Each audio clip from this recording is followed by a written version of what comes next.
Good evening. We start the news hour with some breaking news. And President Trump has imposed tough new sanctions on Iran, specifically targeted at the country's supreme leader in response to the shooting down of an American drone.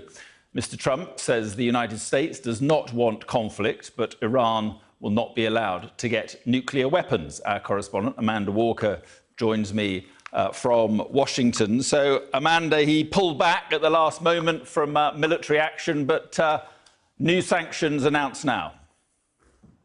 New sanctions, they flirted with military action, didn't they? And they seem now confident that economic punishment is the way forward with Iran. So this is just coming into us, Mark, as we speak. He has confirmed that he's signing an executive order imposing hard-hitting sanctions on Iran, going straight to the top, saying that the order will deny the supreme leader and others access to financial instruments.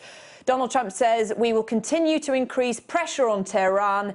Never can Iran have a nuclear weapon, which ultimately is what these sanctions are all about. Now, in the run-up to getting ready for that military strike, apparently Donald Trump was told by his Secretary of State that the maximum pressure campaign, which is really these sanctions, is having the desired effect. Some analysts say that Iran's oil revenue is down 2/3. So I think he certainly feels bolstered by that, and that's why they're continuing with this. He says that the new executive order on sanctions was going to happen regardless of the drone shoot down, and of course the deal maker in chief also adding that he would love to get a deal with Iran. He says, I think a lot of restraint has been shown by us, but that doesn't mean we're going to show it in the future. And that echoes what he said in an interview over the weekend. He said, we don't want to go to war, but if we did, it would be obliteration.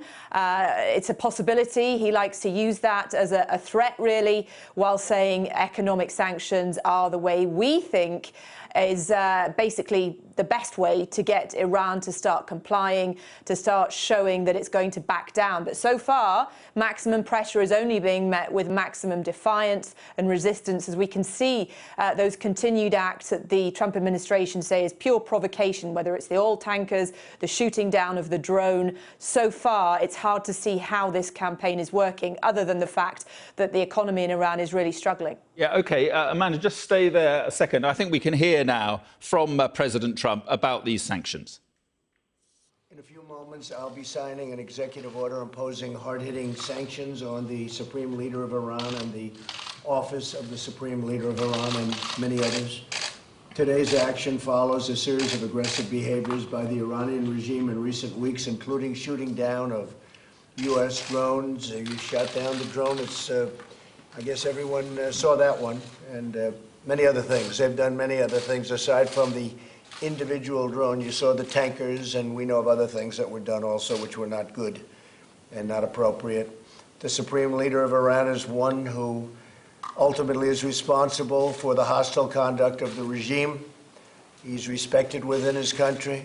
His office oversees the regime's most brutal instruments, including the Islamic Revolutionary Guard Corps. Sanctions imposed through the executive order that I'm about to sign will deny the Supreme Leader and the Supreme Leader's office and those closely affiliated with him and the office access to key financial resources and support. The assets of Ayatollah Khamenei and his office will not be spared from the sanctions.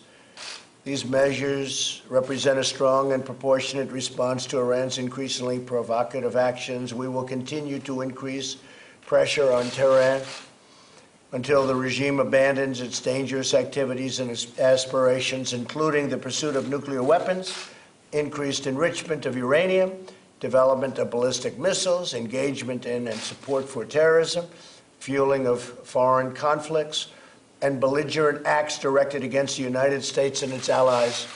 The agreement that was signed was a disaster. It was not doing what it was supposed to do. Many bad things were taking place.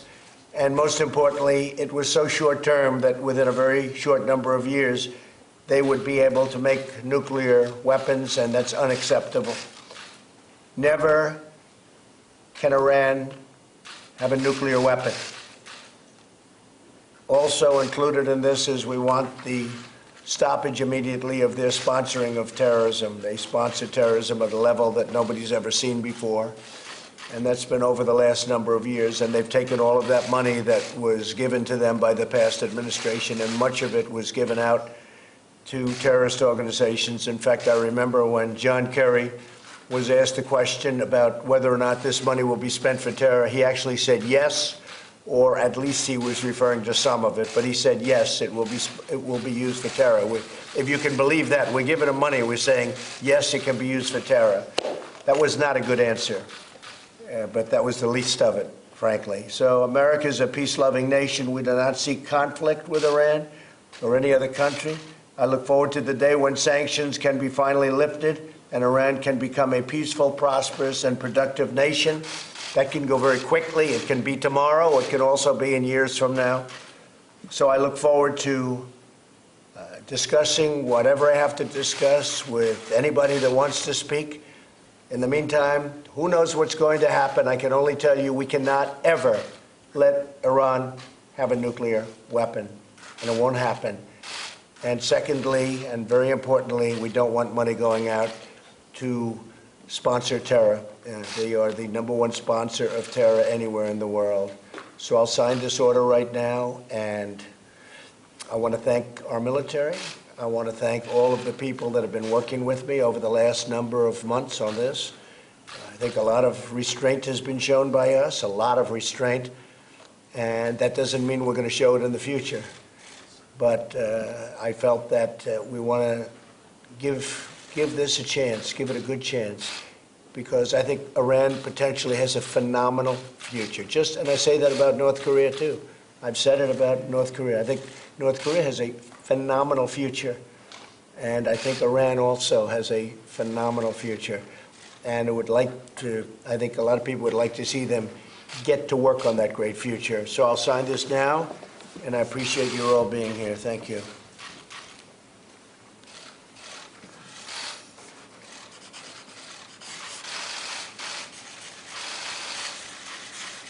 Donald Trump signing that order for tough new sanctions on Iran. Amanda Walker is still with us in Washington. Amanda, interesting to see how Europe reacts to this. And also interesting that he says there he still wants talks and he doesn't want conflict. Is it significant that he's targeting personally the supreme leader, Ayatollah Khamenei?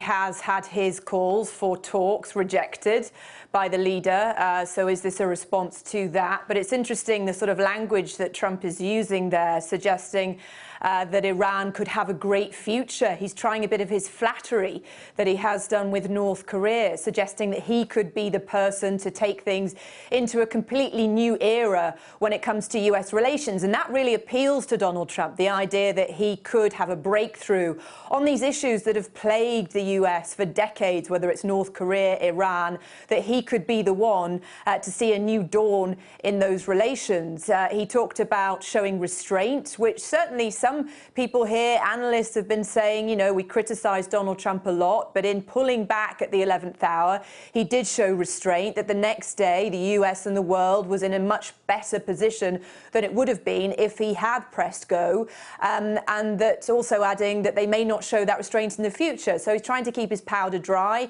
They are confident that Iran is being punished by these sanctions, that is the way to continue if they want Iran to eventually sort of go the way and comply and keep going on that path, which is all about, they say, them not having a nuclear weapon, which is, of course, what that Obama-Iran deal was all about. But it was one of the first things when he came into office that Donald Trump wanted to dismantle. He says it was a terrible deal, and he wants to get his own deal.